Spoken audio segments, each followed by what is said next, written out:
Assalamu alaikum wa rahmatullahi ta'ala wa barakatuhu. Brothers and sisters, today my topic is about no oppression and no injustice. This is a hadith, we call it hadith al-Qudusi. We have two types of hadith in the Islamic teaching. First hadith is hadith al-Nabawi. That is the hadith which is narrated by the Prophet ﷺ himself. The other hadith is hadith al-Qudusi. Hadith al-Qudusi, that is the holy hadith. The holy hadith is the hadith brought by Jibril from the Allah subhanahu wa ta'ala to the Prophet. So this particular hadith is an hadith al-Qudusi. So the hadith is narrated by a Sahabi by the name Abu Zarri al-Ghifari. This Sahabi is a Madani, is from Medina. He said, and Nabi sallallahu alayhi wasallam, he heard the hadith from the Prophet, may Allah be pleased with him.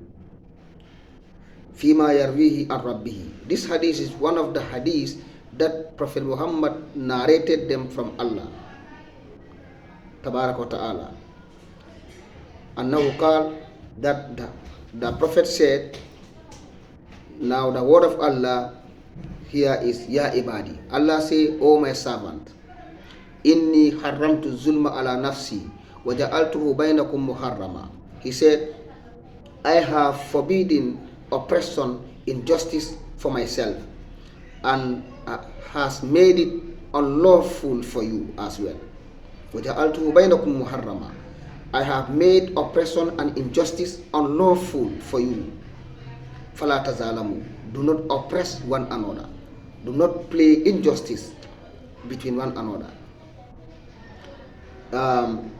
The hadith continue by saying, Ya ibadi, O my servant, kullukum dalun illa man hadaytuhu.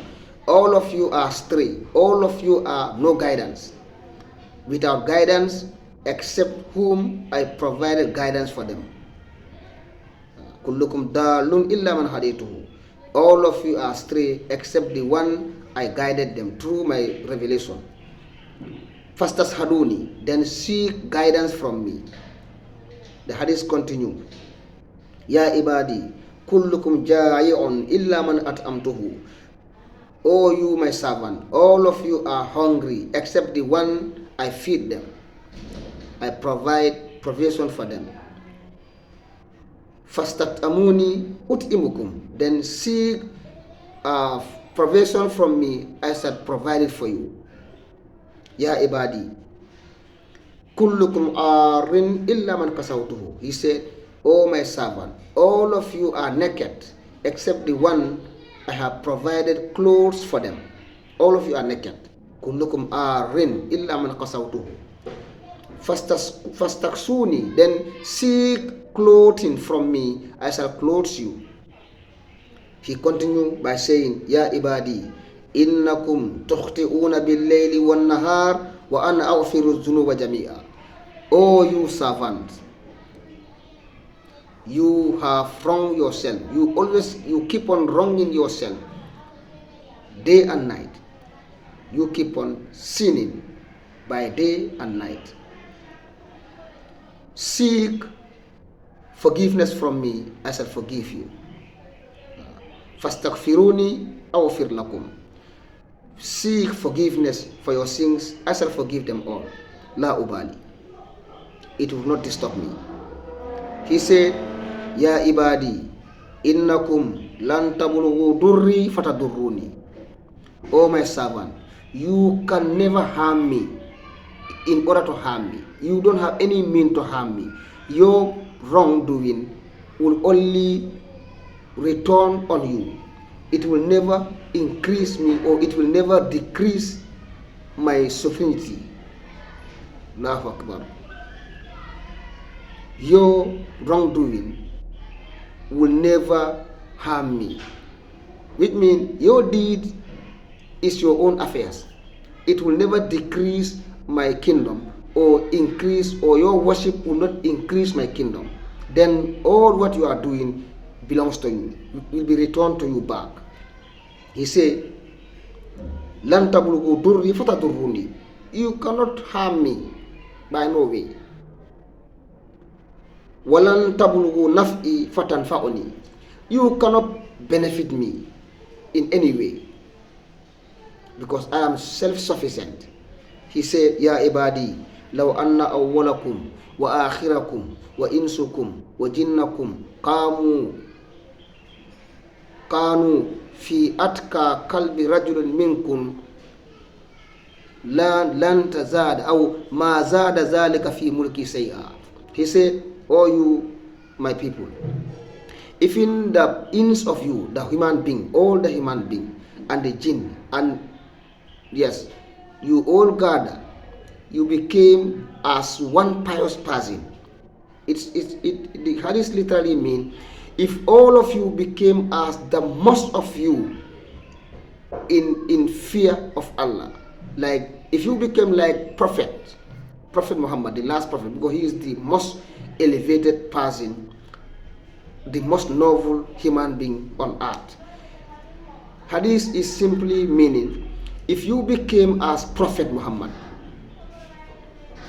in closeness of Allah, that will never add any degree on my kingdom. And even if law anna awwalakum wa akhirakum kanu fi atka rajul fi afjar qalbi rajul wahid minkum ma nakasa zalika min mulki say'a. Even you become more arrogant like Fir'aun, all of you became disbelieving people, that also will never and ever decrease my power, my capacity, my kingdom. So this hadith will tell you that our worship or our wrongdoing, Allah is free from it. They will not harm his kingdom, they will not benefit his kingdom. So therefore, they are just for us. He said, Ya ibadi. The hadith continue by saying, Ya ibadi, law anna awwalakum wa akhirakum wa insakum wa jinnakum qamu fi sa'idin wahidin fasa'aluni fa'ataitu kulla wahidin minhum ma nakasa zalika min mulki illa ma kama yankus al-mikhyat idha udkhila fil ma. He said, if in all of you, the jinn and the ins and every creature, you all stand in the one place seeking, asking me your own question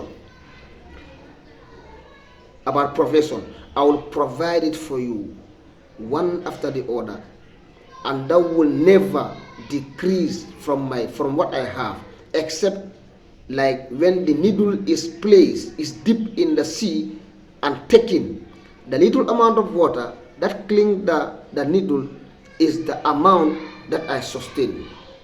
Allahu Akbar. Which means nothing can be decreased from the belonging of Allah, from the sustainability he has by giving.